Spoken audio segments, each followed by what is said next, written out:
If you're in the market for a brand new BMW 3 Series, you're kind of spoiled for choice now because, well, in the short 2 years since the G20 3 Series was launched here in Malaysia, the range has now been populated with the 320i, the 330e, the 330i, this M340i, and the G80 BMW M3. 4 out of 5 of them are locally assembled here in Malaysia, and this M340i is the first ever BMW M Performance model to be built in Malaysia. Priced at just over 400,000 ringgit, this M340i goes directly against the Mercedes-AMG C43, which is also locally assembled. But you might be wondering, is this really worth the odd 100,000 ringgit over the 330i M Sport?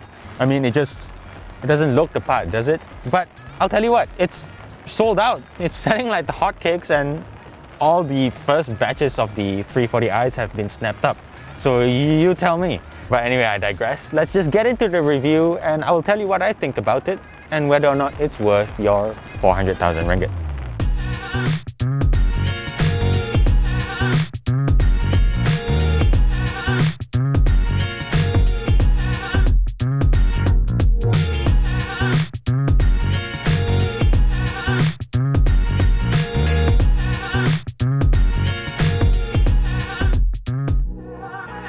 Judging solely on the looks, the M340i doesn't look all that different compared to your regular, lesser, the 4-cylinder range of 3 Series, let's just put it that way.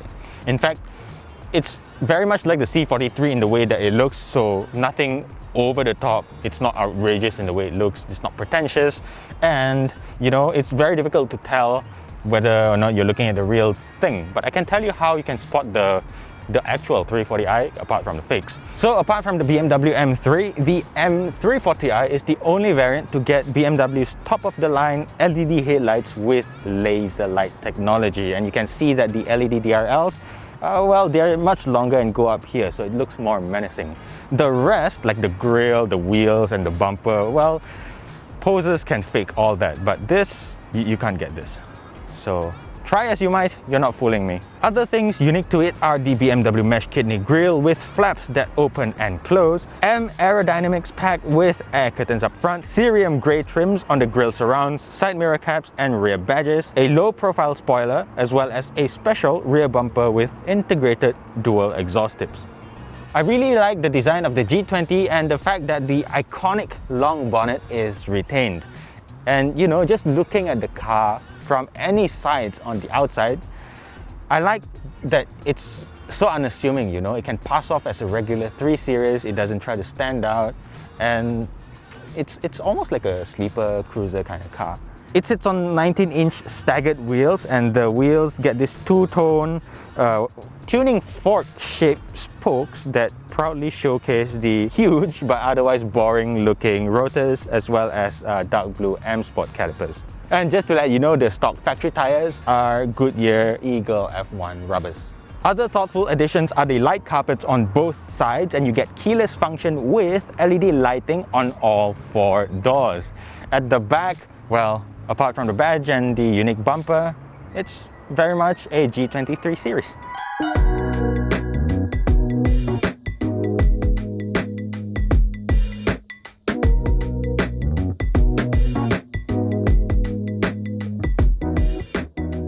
Inside, the cabin is not all that different from a 330i really. You get pretty much the same things except for nice little additions which we'll get to in a minute. But I want to say, in just the span of 2 life cycles, the 3 Series has transformed its dull and unexciting cabin of the E90 into one that feels properly premium and luxurious even.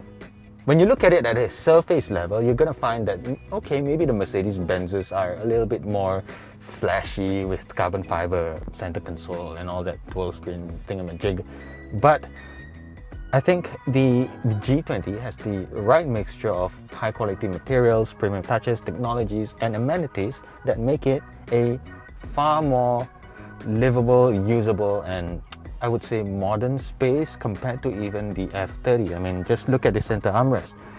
Prior to this, you can't even put like a sunglass box, your sunny box in here, but now you can fit a bunch of stuff. So they have greatly improved in that regard. The car comes with BMW Live Cockpit Professional as standard, and the driver gets a fully digital 12.3-inch instrument cluster. The display itself is flicker-free, it's smooth and high resolution.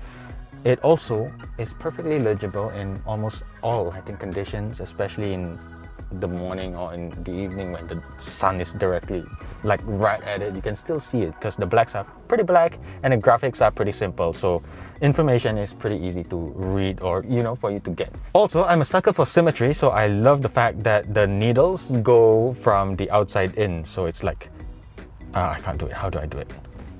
Anyway, you get my point. It's like that. It's kind of nice. Anyway, what's unique to it is that it gets this M340i badge right here to tell you exactly what car you're in. But as for the rest, it's a cabin that you're familiar with. In the middle here, you get a 10.25-inch touchscreen display that is very responsive. It runs on BMW operating system 7, so that is the latest and greatest. The menu is pretty easy to navigate. This is no surprise to any BMW owners, and it's fluid, it's responsive, the animations are great, and the menu is very easy to get used to, so that is fantastic. This head unit is hooked up to a 16-speaker Harman Kardon sound system with Logic 7 sound processor, so it's a nice sounding system. Nothing too over the top, but again, really nice to have 16 speakers. I mean, come on. The only problem I have with this system is, this being a CKD car, you have to make a one-off payment of 1,300 ringgit to enable Apple CarPlay. CBU cars comes pre-activated, so you don't have to pay, but CKD cars, well, you're gonna have to pay. But thankfully our car is already preloaded with wireless Apple CarPlay and it works great. Pairs all the time. It is, I think there is a little bit of latency, but it's almost not there at all. Maybe I'm just thinking it, I don't know. It just works great all the time, and it is one feature that I think you should have. It also gets a tri-zone automatic climate control system, 2 cubbies, a Qi wireless charging tray, a heads-up unit, aluminium tetragon trims, seat belts with tasteful applications of BMW M colors, and an 11-color ambient lighting system. Again, I can't say that it looks drastically different compared to the 330i because, let's face it, a lot of it is shared with the car. But you do get like this pretty large panoramic sunroof, cognac seats as opposed to black, which I like better, and together with more light, it just makes the cabin feel a little bit more premium, and it's just something about two-tone brown interiors that tickle my fancy. Oh, okay, before I move to the back seat, I want to let you know that the ambient lighting strips, they also can be found on the doors, and this strip will double as a warning light, as in it will pulsate in red to let you know that the door is not fully closed before you start moving off. So that is a nice handy feature, and I think it's pretty genius. At the back, I find the rear space to be really nice. It's got a longer wheelbase compared to the C-Class, so therefore you get slightly better leg room. The headroom is fairly decent, nothing to write home about, but the seat base is fantastic. You got a lot of support, and I think it's really nice here. You've also got the seat padding that go all the way to the side, so that's nice for you to, I don't know, take a nap on long journeys, and it's a very comfortable place to be in. The headrest is nice. It's slim, so it doesn't intrude or obstruct the view towards the back. And you have central air vents with the 3rd zone climate control here. No blower control, just temperature. There's also twin USB-C charging ports, another one in the center armrest, plus a 12-volt socket here for your rear passengers. There is nothing else here, no air vents in the B-pillars, and the center armrest folds down. Getting to the boot space is easy because it's powered here, so just press on this latch and it will open. The good news is it reveals 480 liters of space, so that is identical to the C-Class. So you can fit a bunch of stuff here, and unlike the F30, the G20 now come with 40-20-40 split folding configuration for the seat bench, so you can load longer stuff, more stuff, I don't know, bigger stuff, anything. There is also one 12-volt socket right here. It's hidden quite well underneath, so you can plug in like a portable vacuum or anything like that. So quite handy. I like it. No spare tire or anything here, obviously, so it's just this one level of usable boot space and some compartments on the left and right with netting, and that's about it.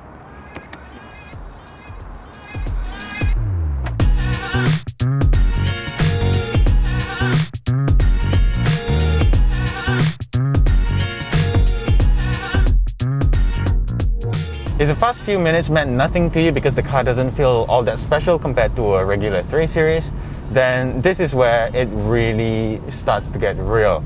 Powering this car is BMW's brilliant B58 3-litre straight-six engine, and it is turbocharged to make 387 PS, 387 PS and 500 Newton meters of torque. This thing is incredibly well mannered when you're driving regularly at normal city speeds, but prod the pedal a little bit and it's very eager to lurch forward. It's super creamy in the mids, and if you gun it to the 6,500 RPM red line,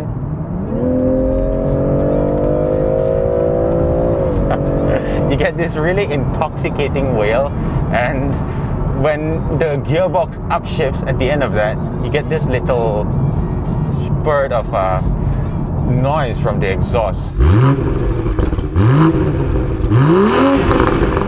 So sort of like a DSG fart, if you're familiar with the term. It's actually quite liberating. BMW is a master of the inline six, and I've actually missed that with the F30 range. It's also part of the reason why I went with an E90, specifically the 325i, instead of the F30 range, because of this magical firing sequence, the NA 6-cylinder engine, and all the wonderful things that have been said about the engine. The M340i has all the smoothness of that naturally aspirated trait, but one with a far deadlier sense of urgency. In sport mode, this thing is a weapon.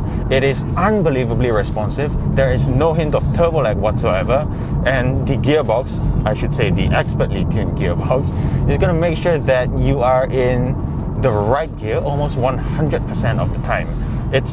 Everything is so precise, and as a sports sedan, it is far more potent than the Mercedes-AMG C43. Sorry if I sound like I was gushing a little bit. I forgot to tell you the performance of this car. So in terms of just sheer acceleration, this guy is only 1/10 of a second slower than the older F80 BMW M3. It does the 0 to 100 in 4.4 seconds, okay?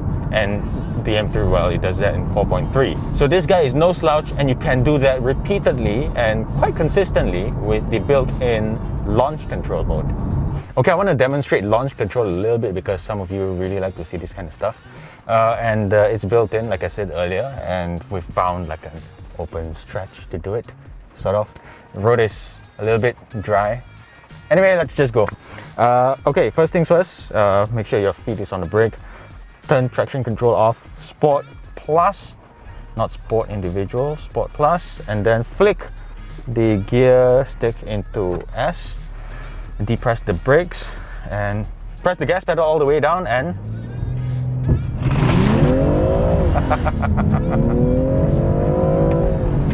man. In the words of the famous Captain America, I could do this all day. The reason why this car is so quick is how efficiently power gets put down onto the road. This guy has an xDrive all-wheel drive system, so it's not a rear-wheel drive, but there is a rear-wheel drive that's only available in the US. But here I've got no complaints. The one downside to this is the fact that the turning radius is severely affected by the additional components found in the driveline.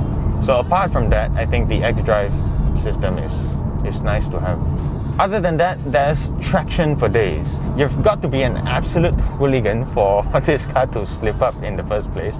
And I really don't mind the xDrive, because even though the 3 Series range was made famous by the inline six and its rear-wheel drive layout, I don't find it to be all that intrusive in this car, to be honest.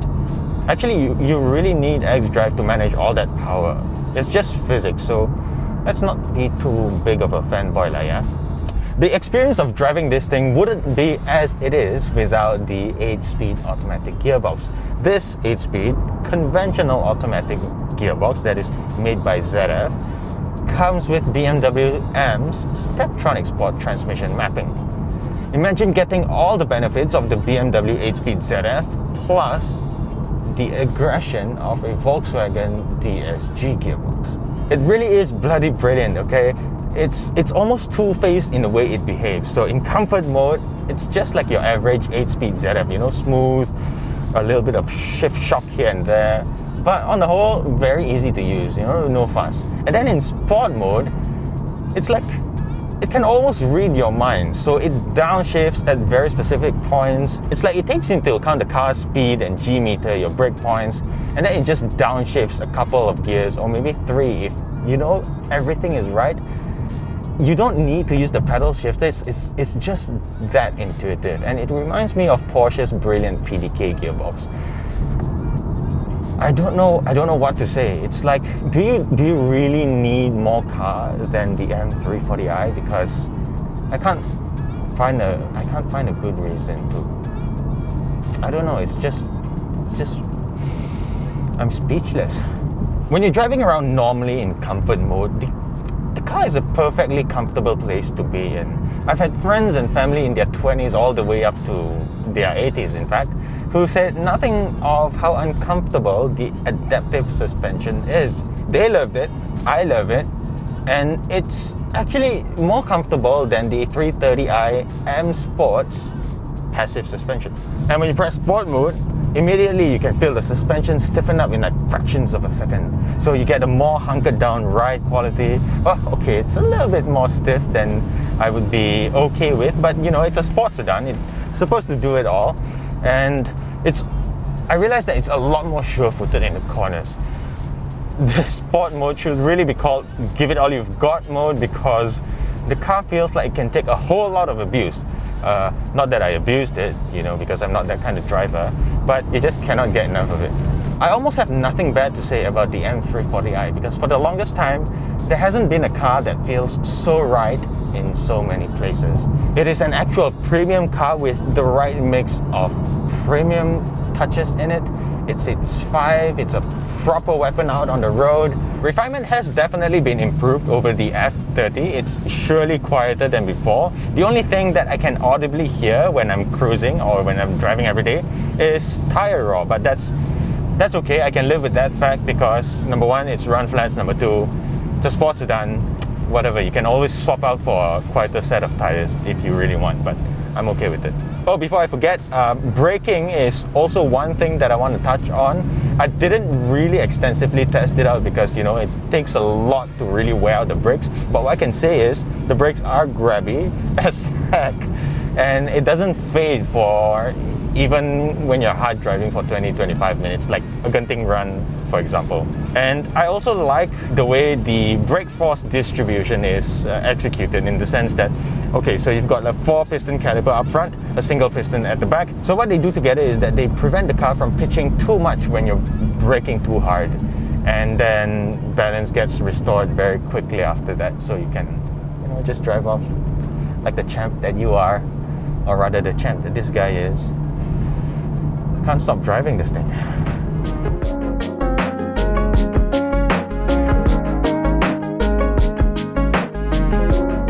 As a car that does it all, I like that BMW Malaysia has included the driving assistant package as standard. So that comes with stuff like autonomous emergency braking, lane keeping assist, lane departure warning, rear cross traffic alert, and rear collision prevention system.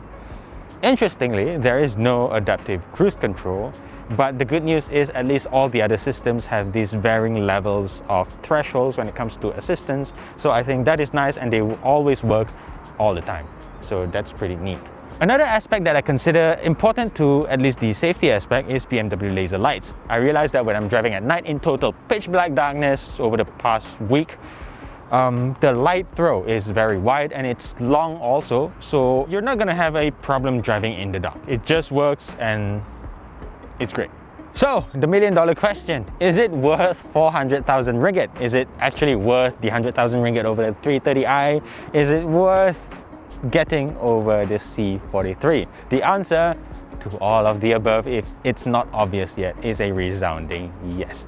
The 340i runs rings around the C43 in so many ways, and I actually kind of do like the C43, but it's the winning combo here that is the engine, the inline 6, and the 8-speed Stepstronic Sport transmission. That is the tiebreaker for me. But hey, if you like the aesthetics of the C43, by all means go ahead and get that, because I mean, at the end of the day, it's your money and it's a lot of money, so you buy what you really like. I for one would pick this over the C43 because it's just the best car that I have driven to date in terms of the segment. And the C43, as much as I like the way it looks, I mean, this guy is newer, it's flashier, and it just drives like a dream. So I think that has been it for this review. Maybe a word of advice: if you are on the edge about whether or not you want to buy this car or wait up for like a, I don't know, some electric car or plug-in hybrid, let me just put it out there. This may be the last of its kind. Maybe the next Gen 3 series is going to go electric or plug-in hybrid or whatever. But if you want a pure mechanical, no-nonsense car to drive that does it all like a Swiss Army knife, you're looking at it. You don't have to get an M3 because this M performance really is good enough for a lot of people. In any case, let us know your thoughts, how you would spend your 400,000 ringgit. Tell us in the comment section below. I look forward to seeing all your answers, and I guess thank you so much for watching. I hope you enjoyed this video as much as I enjoyed making it, and until next time, boy. Bye bye.